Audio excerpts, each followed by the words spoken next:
All right, so here we go.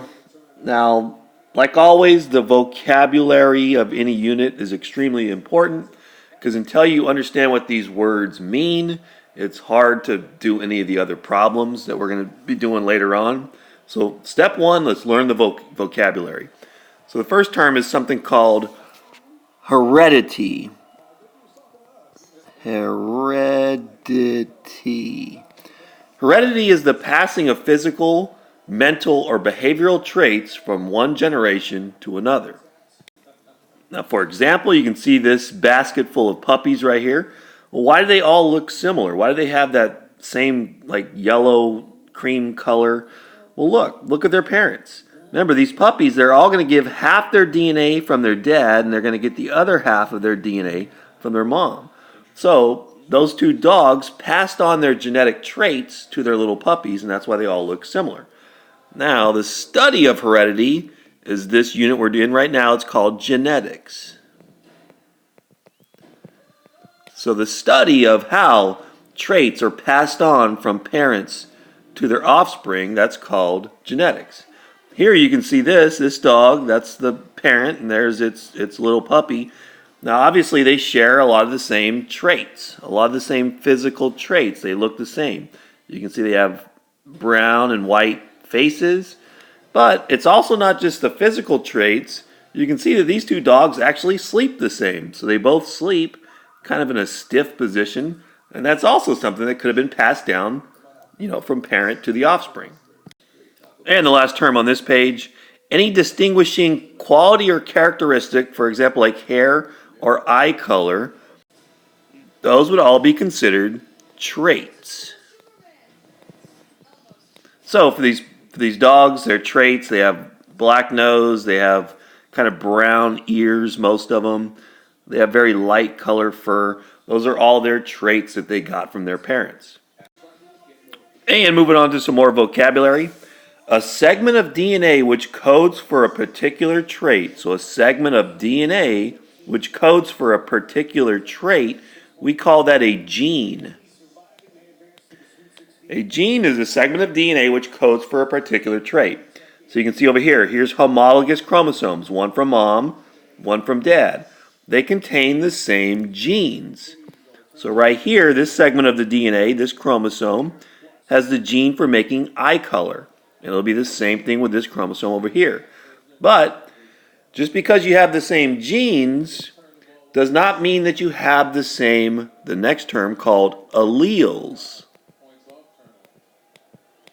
So alleles are the specific forms of genes.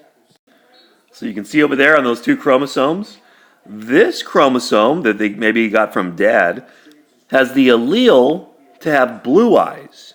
Where this other chromosome, this other homologous chromosome, it's also the gene for eye color, but this allele is for green eyes. So they got one allele for blue eyes and one allele for green eyes, that individual.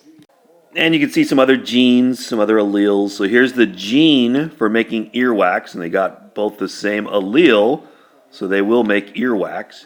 Here is the gene for the shape of your earlobe. So they have different alleles here. So this one could be like an attached earlobe.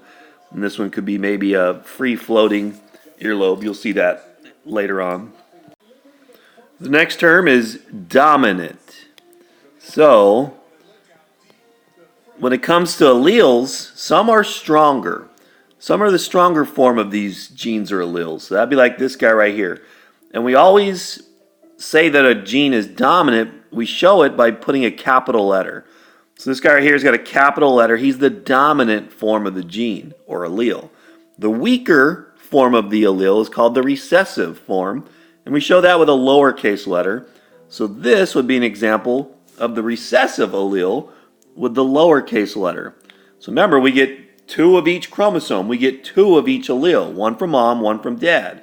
Well, if you get one dominant allele and one recessive allele, the dominant allele is kind of like the bully. It's going to make you have that specific trait. For example, if you get one allele from your dad to have brown eyes is dominant. And you get an allele from your mom to have blue eyes is recessive.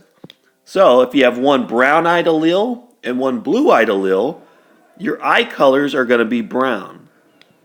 They will not be blue because blue is the weaker or recessive form of the gene. Okay, two more very key terms for this unit, genetics. So this one's going to be the combination of genes or alleles that an individual has. So what's your combination of alleles that you have for eye color, hair color, dimples, freckles, whatever? That is called your genotype. Genotype. So what alleles do you have? What letters? That is your genotype. So you can see down here, this flower right here has the genotype, capital B, capital B. And in this case, the B stands for purple flowers. This flower right here has the genotype, lowercase b, or little b, little b. And the little b is the recessive allele for white flowers. So the genotype is your combination of letters or alleles. Now, what you can see, the physical expression of that genotype is called your phenotype. So you can see down here, this purple flower has the genotype, capital B, lowercase b. It has one dominant allele and one recessive allele, but since it has that dominant capital B, it is going to have purple flowers, just like this flower over here that has two dominant alleles. The only way you can have white flowers is to have the genotype, to have two recessive alleles, like this flower right here.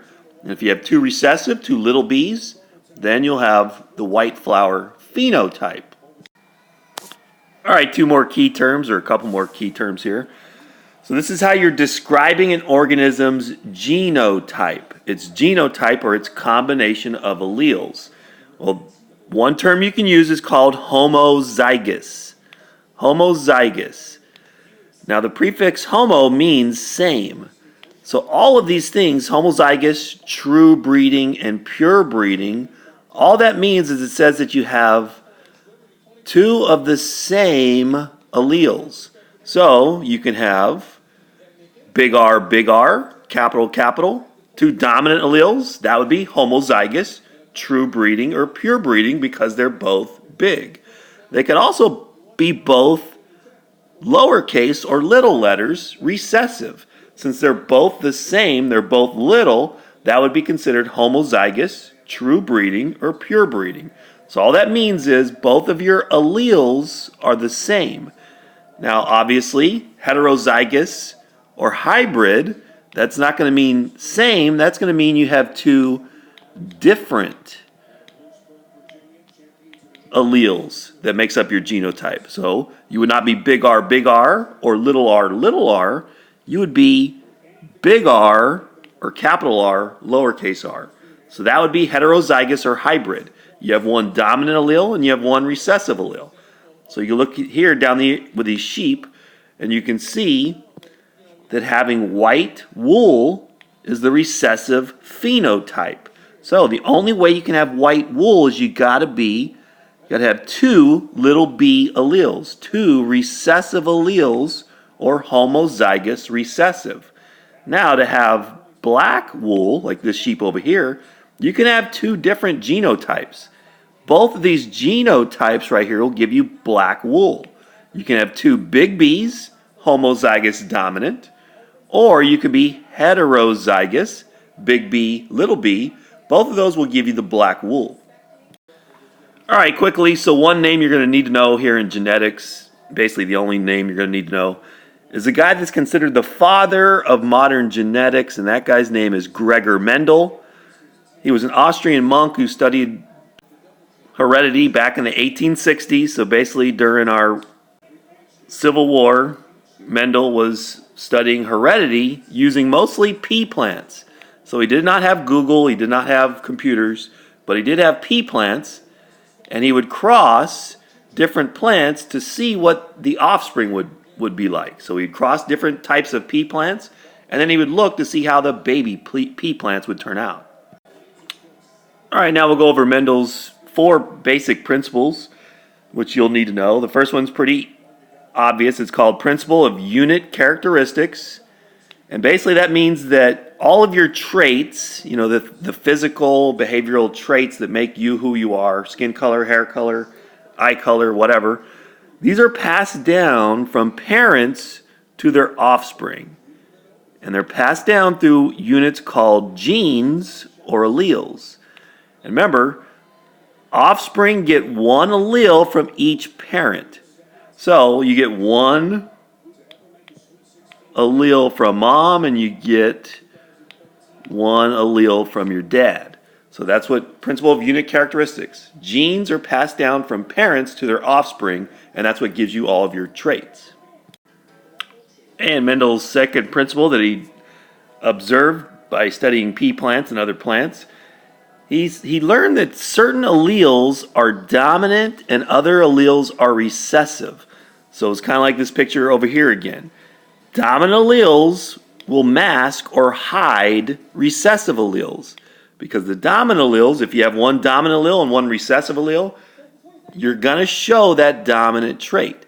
For example, right here are dimples. That is a dominant trait.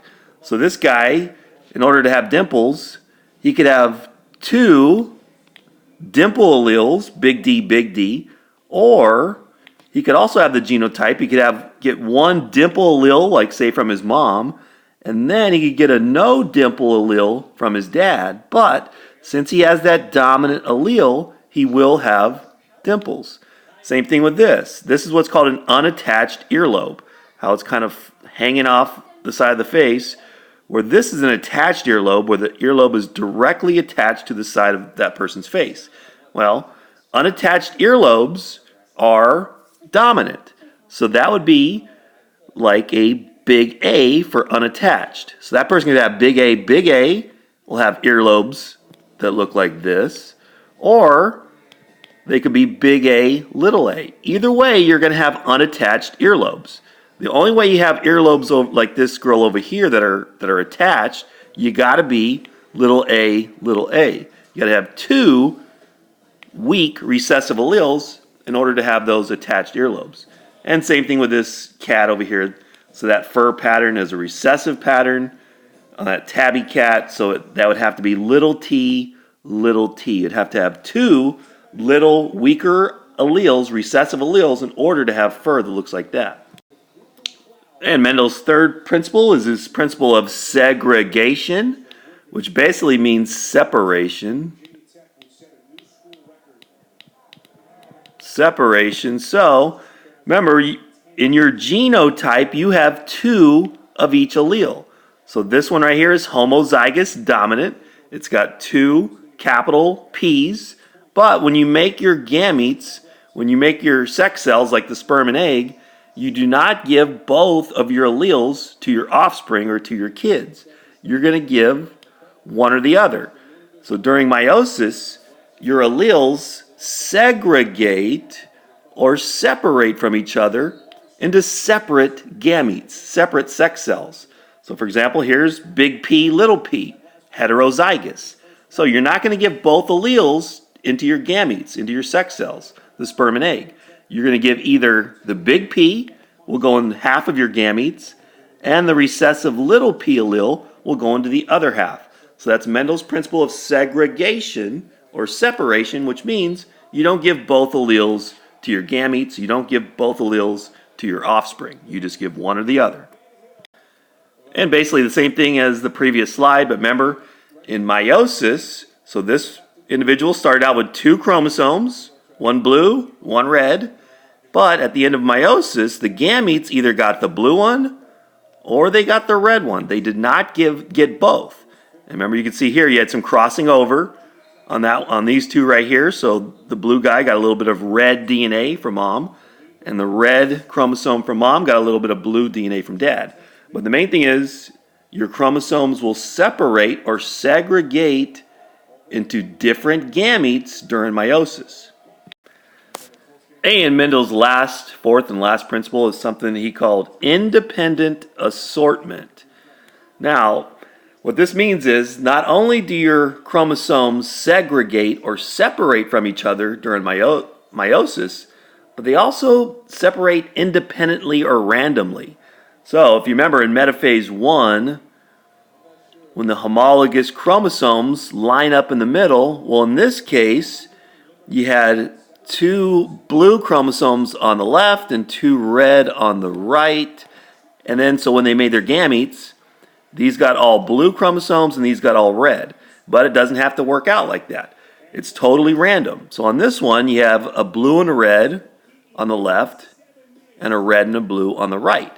So now when they made their gametes, now each of the gametes got both a red and a blue. So it's totally random which way these chromosomes or alleles are going to separate from each other during meiosis. So for example, let's say you have dimples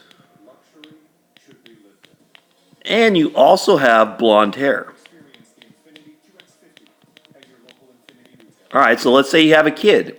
If your child has blonde hair, that does not mean he or she is also going to have dimples, because those are separate genes on separate chromosomes. They do not stick together.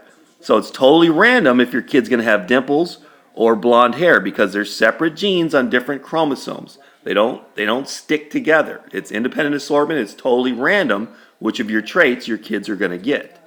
All right, thank you very much for listening. I hope you enjoyed it, and I'll talk to you next time.